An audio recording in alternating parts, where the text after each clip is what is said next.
आज इस वीडियो में मैं बात करने वाला हूँ बेस्ट स्मार्टफोन्स अंडर 20,000 रुपीज और साथ में मैं इनके प्रॉस एंड कॉन्स भी आपको बताऊंगा ताकि आप अपने लिए एक बेहतर स्मार्टफोन सिलेक्ट कर सको। और हाँ, अगर आप गेमिंग करते हो, आपकी प्रायोरिटी कैमरा है या फिर आपको एक ऑलराउंडर स्मार्टफोन चाहिए तो भैया वो स्मार्टफोन भी अंडर 20,000 रुपीज में अवेलेबल है। तो चलिए जानते हैं कौन से स्मार्टफोन है ये बेस्ट अंडर 20,000 रुपीज। तो अंडर 20,000 रुपीज में मेरी नजर में सैमसंग का गैलेक्सी M31 स्मार्टफोन है जिसकी प्राइस है 19,499 रुपीज। और दोस्तों ये आता है एक बड़ी डिस्प्ले के साथ जिसमें आपको सुपर एमोलेड डिस्प्ले दे रखा है। 6 GB की रैम मिलती है, 128 GB का स्टोरेज मिलता है, 6000 mAh की आपको एक लंबी बैटरी मिलती है, फास्ट चार्जर भी मिल जाता है, 64 मेगापिक्सल का आपको क्वाड कैमरा मिलता है और 32 मेगापिक्सल का आपको सेल्फी कैमरा मिलता है। तो अगर आप सैमसंग का कोई फोन देख रहे हो अंडर 20,000 रुपीज में तो फिलहाल मेरी नज़र में सैमसंग M31 स्मार्टफोन है जिसमें आपको एक बहुत ही बढ़िया डिस्प्ले मिलता है, सुपर एमोलेड डिस्प्ले और कैमरा भी इसका काफ़ी ज़बरदस्त है। मतलब आप फोटोज बहुत ज़्यादा लेना पसंद करते हैं तो ये भी आपको पसंद आने वाला है। इसके अलावा अगर मैं इसके और प्रॉस की बात करूँ तो इसमें आपको 6000 mAh की एक लंबी बैटरी दे रखी है जो कि बहुत ही लंबी बैटरी दे रखी है। तो यहाँ पर तीन चीज़ें इस फोन में काफ़ी अच्छी दे रखी है, एक है डिस्प्ले दोस्तों, दूसरा है कैमरा और तीसरे दोस्तों इस फोन में बैटरी है। अगर मैं दोस्तों कॉन्स की बात करूं तो कंपटीशन के हिसाब से अगर हम देखें तो इसमें जो प्रोसेसर दे रखा है एक्सिनस का 9611 प्रोसेसर, ये इतना पावरफुल नहीं है। तो यहाँ पर हार्डकोर गेमिंग यहाँ पर आप नहीं कर सकते, मैं इतना कहूंगा। बट हाँ, अगर आप मीडियम गेमिंग करते हो, यहाँ पर नॉर्मल गेमिंग करते हो तो यहाँ पर आपको परफॉर्मेंस में कोई कमी नहीं आने वाली। बस यही है कि कॉम्पिटिशन के हिसाब से अगर देखा जाए तो परफॉर्मेंस जो प्रोसेसर है वो इतना पावरफुल नहीं है। बाकी रैम आपको अच्छी मिल जाती है, 6 GB की रैम और स्टोरेज भी काफ़ी अच्छा मिल जाता है। तो या मोस्टली देखा जाए तो काफ़ी चीज़ें इस फ़ोन में अच्छी है। तो अगर आपकी प्रायोरिटी दोस्तों यहाँ पर डिस्प्ले है, आप बहुत ज़्यादा मूवीज़ देखते हो और बहुत ज़्यादा फोटोज़ लेते हो, सेल्फीज़ लेते हो और आपको एक लंबी बैटरी चाहिए, then you can go with Samsung M31s। अगला फोन है दोस्तों मेरी नज़र में वो है मोटोरोला की तरफ से Motorola one fusion plus. 17,499 rupees इसकी प्राइस है और ये आता है दोस्तों एक बड़ी डिस्प्ले के साथ, 6.5 इंच की एक FHD प्लस डिस्प्ले के साथ, क्वालकॉम स्नैपड्रैगन 730G प्रोसेसर दे रखा है, 64 मेगापिक्सल का क्वाड कैमरा दे रखा है, 16 मेगापिक्सल का सेल्फी कैमरा दे रखा है। तो इसके अगर मैं प्लस पॉइंट की बात करूँ, प्रोस की बात करूँ तो यहाँ पर दोस्तों आपको पावरफुल प्रोसेसर दे रखा है तो यहाँ पर आपको परफॉर्मेंस काफ़ी अच्छी मिलने वाली है। इवन अगर आप दोस्तों यहाँ पर गेमिंग करना चाहते हैं तो वो भी आप इस फोन में काफ़ी अच्छी कर सकते हैं। दूसरा प्लस पॉइंट ये है, बिगेस्ट प्लस पॉइंट कि दोस्तों ये आता है एक क्लीन स्टॉक एंड्रॉइड एक्सपीरियंस के साथ। और अगर मैं दोस्तों इसके कॉन्स की बात करूं तो मुझे दोस्तों इसका पर्सनली दोस्तों जो डिजाइन है, फोन का जो लुक है वो पसंद नहीं आया। प्लास्टिक बैग यहाँ पर आपको दे रखी है एंड इतना ज़्यादा अट्रैक्टिव नहीं कहूँगा फोन लुक वाइज यहाँ पर, तो वो एक मैं कहूँगा इसमें कमी है। बाकी जो स्पेक्स है दोस्तों जैसे कि FHD प्लस डिस्प्ले है, 64 मेगापिक्सल कैमरा है, स्नैपड्रैगन 730G प्रोसेसर है, एक बड़ी बैटरी है विद स्टॉक एंड्रॉइड एक्सपीरियंस, तो ये चीज़ फ़ोन में काफ़ी अच्छी है। अगला जो स्मार्टफोन है वो है Xiaomi की तरफ से Redmi Note 9 Pro Max। 16,999 इसकी प्राइस है जो आता है 6.67 इंच की एक FHD प्लस LCD डिस्प्ले के साथ।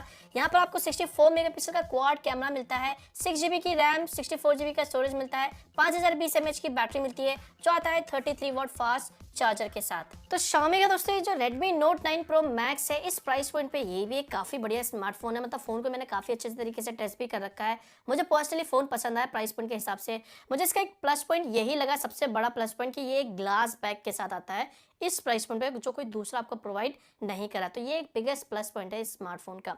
इसके अलावा यस, कैमरा भी आपको काफ़ी अच्छा दे रखा है यहाँ पर। बढ़िया, कई बार जो दोस्तों कुछ लाइटिंग कंडीशन में जैसे कि आउटडोर लाइटिंग कंडीशन में फोटोज थोड़े से ओवर सैचुरेटेड आ जाते हैं जो मुझे अच्छे नहीं लगता अगर मैं बताऊँ Xiaomi के फ़ोन में। आगे बढ़ने से पहले दोस्तों मैं आपको बता दूँ टाइम हो चुका है अटेंडेंस का। यस, जो लोग मेरे वीडियोस को देखते हैं उनको पता है मैं किसकी बात कर रहा हूँ। मैं बात कर रहा हूँ दोस्तों वीडियो को लाइक करने की। तो अभी तक आपने इस वीडियो को लाइक नहीं करा है ना, कर दिया होगा, लेकिन नहीं करा भूल के भी जल्दी से कर दो यार, अटेंडेंस लगाना भी जरूरी है। अगला जो फोन आता है दोस्तों वो है Oppo की तरफ से Oppo F17 dynamic orange variant. 16,990 rupees की प्राइस है और इस पे आपको मिलता है दोस्तों 6.44 इंच की एक FHD प्लस एमोलेड स्क्रीन। तो यहाँ पर अगर मैं इसके प्रॉज एंड कॉन्स की बात करूँ तो उसका जो प्रॉज है दोस्तों, प्लस पॉइंट वो ये है कि स्मार्टफोन में आपको एमोलेड स्क्रीन मिलता है इस प्राइस पॉइंट पे। इसके अलावा आपको यहाँ पर एक काफ़ी अच्छा कैमरा मिल जाता है। ओप्पो के स्मार्टफोन आपको पता है उनमें का जो कैमरा होता है वो काफ़ी अच्छा यहाँ पर होता है, कैमरे पे फोकस करता है यहाँ पर ओप्पो। इसके अलावा दोस्तों फ़ोन में आपको 30 वाट का एक फास्ट चार्जर दे रखा है, सुपर वूक चार्जर दे रखा है, ये भी एक प्लस पॉइंट है इस फ़ोन का।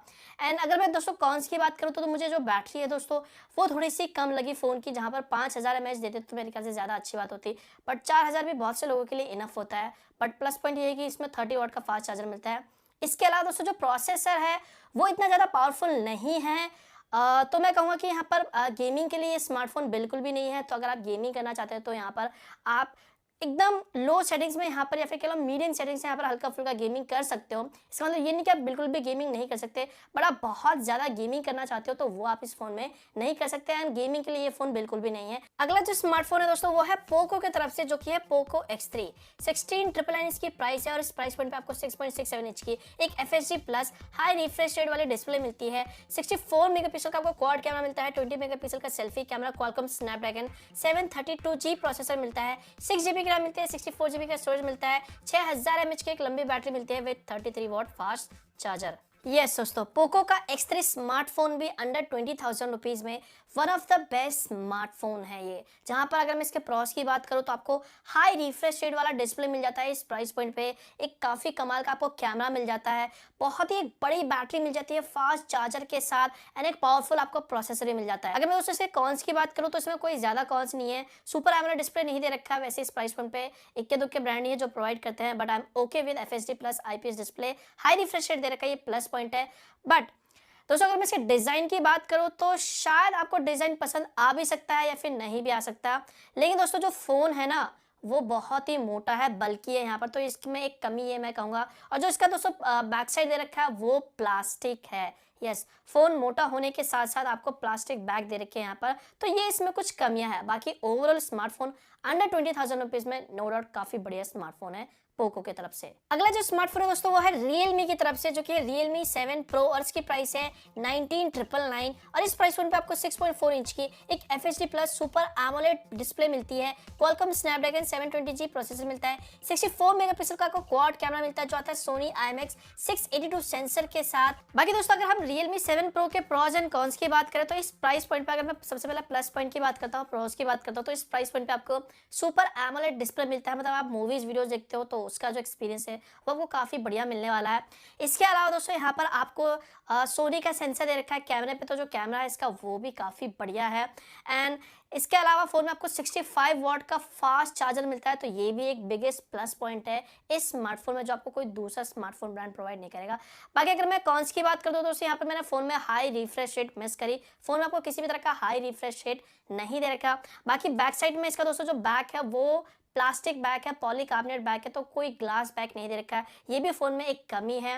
तो ओवरऑल देखा जाए तो यस, अंडर 20,000 रुपीज में ये भी एक काफी कमाल का स्मार्टफोन है Realme की तरफ से। तो ये थे दोस्तों best smartphones under 20,000 rupees. Video पसंद आया, हेल्पफुल आपके लिए, जल्दी से लाइक करो वीडियो, शेयर करो वीडियो को दोस्तों, चैनल को सब्सक्राइब कर लो, बेल आइकन को दबा कर आपको ऐसे ही वीडियोस के लिए। और मिलता हूं दोस्तों मैं आपको एक और नए और इंटरेस्टिंग वीडियो के साथ, तब तक के लिए बाय बाय।